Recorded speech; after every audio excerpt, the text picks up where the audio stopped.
Assalamualaikum warahmatullahi wabarakatuh. Halo teman-teman, bertemu lagi dengan Alung di Diari Alung. Terima kasih buat teman-teman yang selalu mengklik video-video Alung sampai detik ini, selalu mensupport Alung dan selalu memberikan komentar yang positif.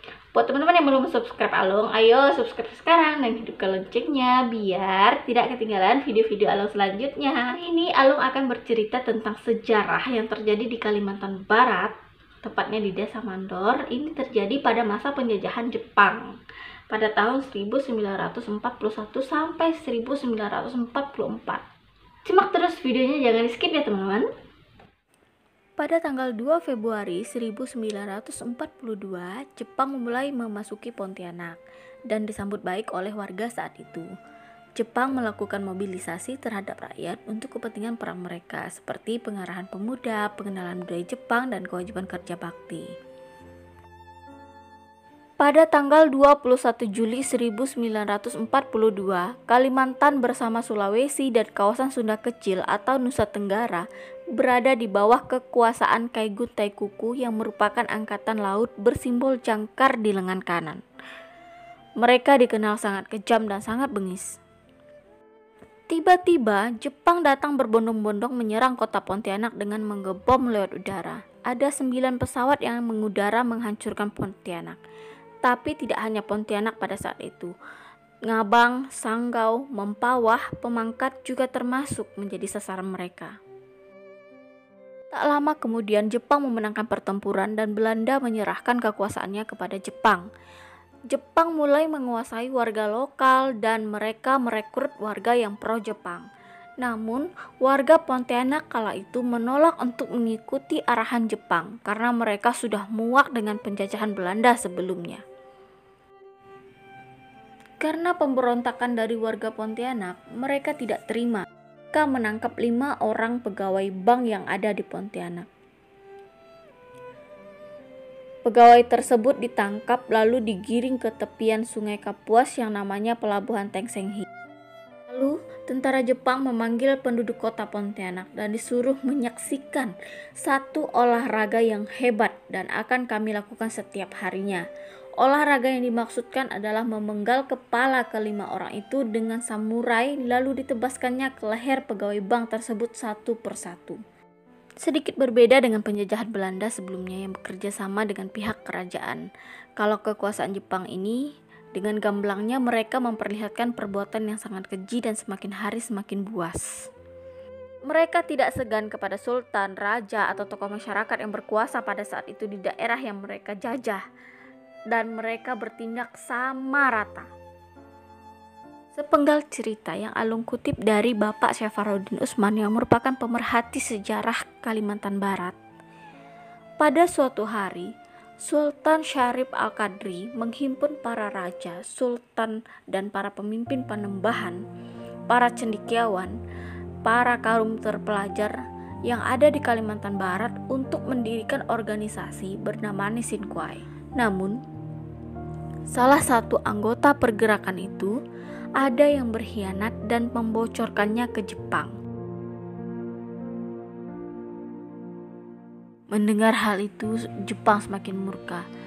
Lalu para sultan, raja-raja, pemimpin panembahan, para cendekiawan, dan kaum terpelajar, sebagian juga ada masyarakat yang tinggal di daerah tersebut, diculik oleh mereka.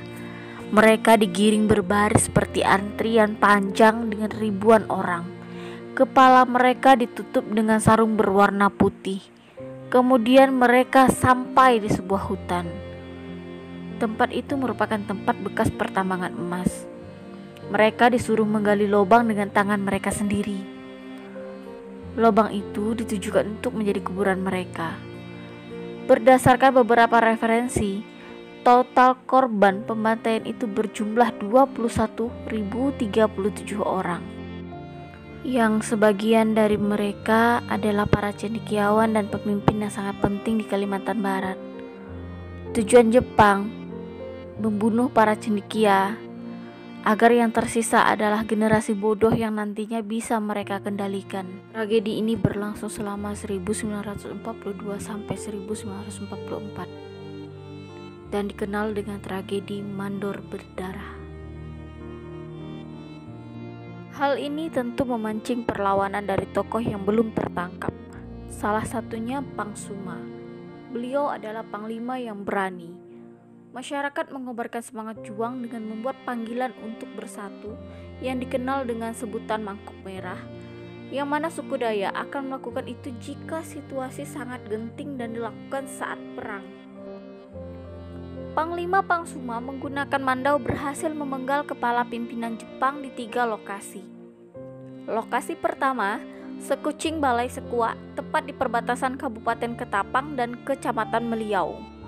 Lokasi kedua itu ada di Desa Kunyil, Kecamatan Meliau, dan yang ketiga di pusat Kecamatan Meliau. Banyak pejuang sejarah yang tidak tertulis namanya di buku sejarah, namun jasa mereka sangatlah besar untuk bangsa ini.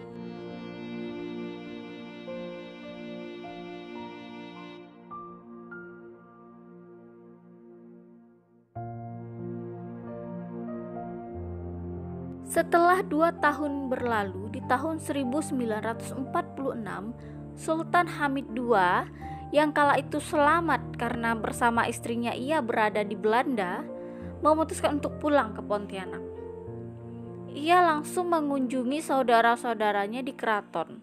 Namun ia mendengar kabar bahwa raja dan seluruh keturunannya sudah diberangkatkan ke Jepang untuk disekolahkan. Sultan Hamid II pergi mendatangi PBB untuk mendapatkan bantuan agar dapat mencari seluruh raja yang ada di Jepang. Keberangkatannya di Jepang tidak mendapatkan hasil. Tidak ditemukan satu orang pun sanak keluarganya di sana. Setelah kepulangannya kembali ke Pontianak, ada 2 orang yang mendatangi di keraton. Mereka menceritakan bahwa di desa Mandor ditemukan ada tulang belulang manusia dibawa oleh binatang liar dari dalam hutan. Lalu Sultan Hamid II menyuruh prajurit kerajaan untuk merimbah hutan tersebut dan mereka menelusuri asal-muasal tulang itu berada. Tak lama kemudian ditemukanlah tumpukan tulang yang tak terhingga jumlahnya. Setelah mendapatkan klarifikasi Jepang tentang pergerakan mereka saat sebelum Indonesia merdeka, didapati memang ada operasi pembantaian besar-besaran di desa Mandor. Untuk mengenang tragedi sejarah tersebut, dibangunlah monumen makam Juang Mandor di Desa Mandor pada tanggal 28 Juni 1944 ditetapkan menjadi Hari Bergabung Daerah. Yang terjadi di Kalimantan Barat pada masa kedudukan Jepang merupakan bagian dari sejarah kelam bangsa ini, di mana ribuan rakyat tidak berdosa dibantai secara keji oleh tentara Nippon atau Nippon Teikoku Taigo.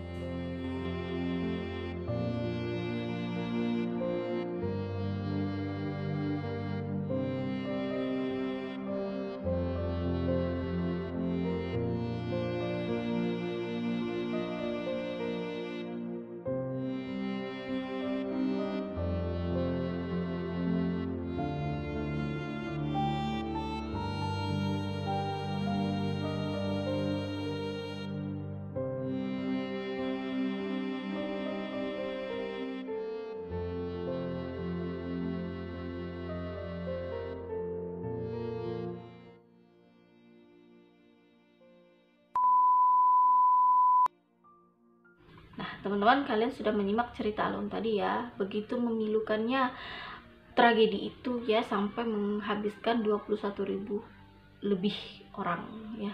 Untuk para pahlawan kita doakan ya, kita berikan doa yang terbaik dan terindah untuk mereka yang sudah gugur.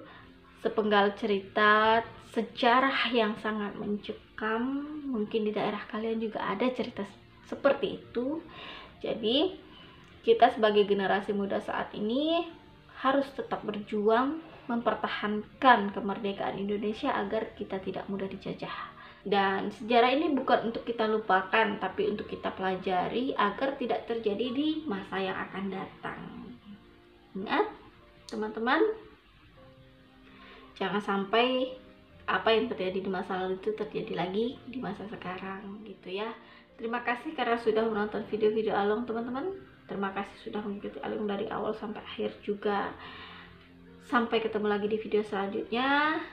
Jangan lupa ya teman-teman, beri komentar kalian video apa yang bisa Alung angkat lagi, atau misal kalian ada informasi apa, silahkan di kolom komentar saja komennya. siapa tahu Alung bisa sharing dan kalian terus sharing ke Alung juga. Nah, dan bertambahlah juga ilmu Alung ya. Sampai ketemu lagi di video selanjutnya teman-teman. Assalamualaikum.